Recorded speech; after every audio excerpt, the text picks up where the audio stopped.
মেয়েদের ঠোঁটের উপরে যে লোম উঠে, মানে অনেকটা গোপের মতো লাগে কিন্তু কম, চিমটি দিয়ে তা কি তোলা জায়েজ আছে কি না, নাকি তোলা হারাম?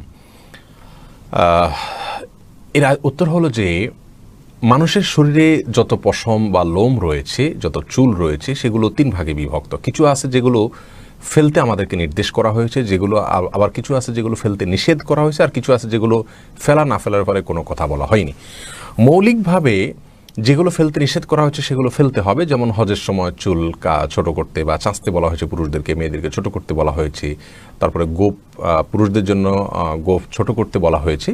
এগুলো হলো ইসলামী শরীয়ত আমাদেরকে ফেলতে বলেছে, কাটতে বলেছে, চাঁচতে বলেছে, সেগুলোকে যেভাবে যেটা করতে বলেছে এটা করতে হবে।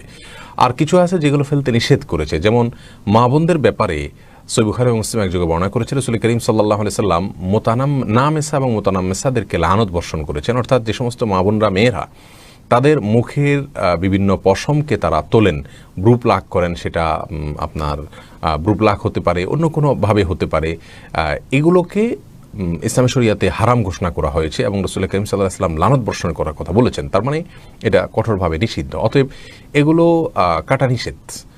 আর তৃতীয়ত কিছু আছে যেগুলো কাটা না কাটা কোনোটি বলা হয়নি, যেমন পায়ের গোছার যে পশম রয়েছে অথবা শরীরের অন্যান্য সাধারণ যে পশমগুলো রয়েছে সেগুলো কিন্তু আমাদেরকে কাটা বা না কাটা কোনোটি কথা বলা হয়নি। এই তৃতীয় যেটা, সেটার ক্ষেত্রে পরিবর্তন না করাটাই হলো উচিত, উত্তম। এবং উত্তম বলতে অনেক উলামা ইকরাম এটাকে আবশ্যক বলেছেন, অর্থাৎ এগুলোকে প্রয়োজন ছাড়া একান্ত বাধ্য না হলে কাটা ছাঁটা উঠানো জায়েজ নেই, কারণ এতে আল্লাহ সুবহানাহু ওয়া তাআলার সৃষ্টির পরিবর্তন হয়, ফিতরাতের পরিবর্তন হয়, যেটা আমাদের জন্য জায়েজ নেই। আল্লাহ তাআলা বলেছেন লা তাবদীলা লিখালকিল্লাহ, আল্লাহর সৃষ্টিতে কোনো পরিবর্তন করা জায়েজ নেই।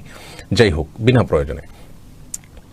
বোনের প্রশ্নের উত্তর হলো যে মেয়েদের যে মুখে গোপ অথবা দাড়ি গজায় সেগুলোর উঠানোর ব্যাপারে ওলামা একরাম, ম্যাক্সিমাম ওলামা একরামের ফতোয়া হলো সেগুলো উঠানো যাবে, এবং কেউ কেউ বলেছেন ওয়াজিব, উঠাতে হবে, তুলে ফেলতে হবে। তার কারণ হলো সেটা পুরুষের সাথে সাদৃশ্য হয়ে যায়, তাছাড়া ফিতরাতের বিরোধী এটা, যার কারণে তারা বলেন এটা যদি তুলে ফেলে তাহলে সেটাই উচিত এবং উত্তম। আবার অনেকে এটাকে আবশ্যক বলেছেন, যার কারণে মুখের যে অন্য সাধারণ পশমগুলোকে তোলার বা ব্রু প্লাক করা ইত্যাদির যে নিষেধাজ্ঞা রয়েছে হাদিসে, গোপ অথবা দাড়ি যদি মেয়েদের গজায় সেটা তুলে ফেলার বিষয়টি ওই নিষেধাজ্ঞার আওতা থেকে মুক্ত।